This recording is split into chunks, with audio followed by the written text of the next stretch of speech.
நம்ம எல்லோருக்கும் ஒரே தேவனாகிய கர்த்தரை பற்றி பார்க்கலாமா? பைபிளில் எலியா தீர்க்கதரிசி பற்றி எல்லாருக்குமே தெரியும். அவர் இஸ்ரவேலில் வாழ்ந்துட்டு வந்தார். அவர் மெய்யான தேவனாகிய கர்த்தரை என்ன பண்ணார்?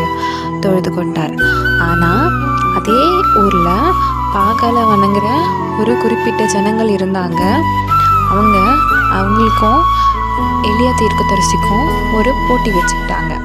என்னன்னா, 2 பேரில் யாரோட தேவன் உண்மையான தேவன் நிரூபிக்க.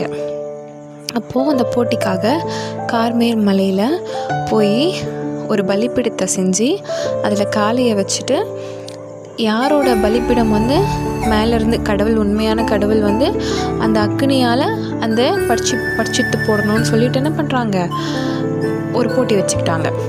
பாகாலை வணங்குறவங்க என்ன பண்ணுவாங்கன்னா, 450 பேர் என்ன பண்ணுவாங்க, ஆடுவாங்களாம், பாடுவாங்களாம், பாகால் இறங்கி வாங்க அப்படின்னு கத்தி ஆர்ப்பாட்டம் பண்ணுவாங்களாம். ஒரு நாளே போயிடுமா. ஆனால் ஒன்றும் மேலேருந்து வானத்துலேருந்து என்ன பண்ணாதான், ஒன்றும் வராதான். ஆனால் எலியா என்ன பண்ணுவாரா, முகம் குப்புற கீழே விழுந்து, அப்ரகாமின் தேவனும் ஈசாக்கின் தேவனும் யாக்கோப்பின் தேவனும் எங்கள் தேவனுமாகிய கர்த்தாவே எனக்கு நீர் செய்ய கடவுது அப்படின்னு சொல்லிட்டு வேண்டுவாராம். அவ்வளோ வேண்டின உடனே என்ன பண்ணுமா, வானத்துலேருந்து ஒரு அக்னி என்ன பண்ணுமா, இறங்கி அதை பட்சித்து போடுமா. அப்போது எலியாவோட வணங்குற தேவன் தான் என்னது உண்மை உள்ள தேவன். அங்கே இருக்க ஜனங்கள்லாம் கண்டு என்ன பண்ணுவாங்க, விசுவாசிப்பாங்களாம்.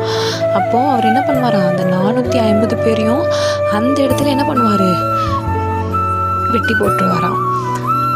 ஆம் பிரியமானவர்களே, நம்மளோட தேவன் பொய்யான தேவன்ட்டு என்ன சொல்கிறாங்க, யார் வேணால் சொல்லலாம், யார் வேணால் நம்மளை இது பண்ணலாம்.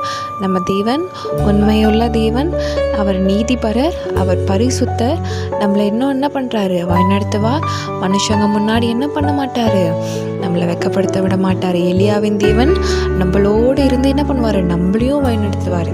ஆமென்.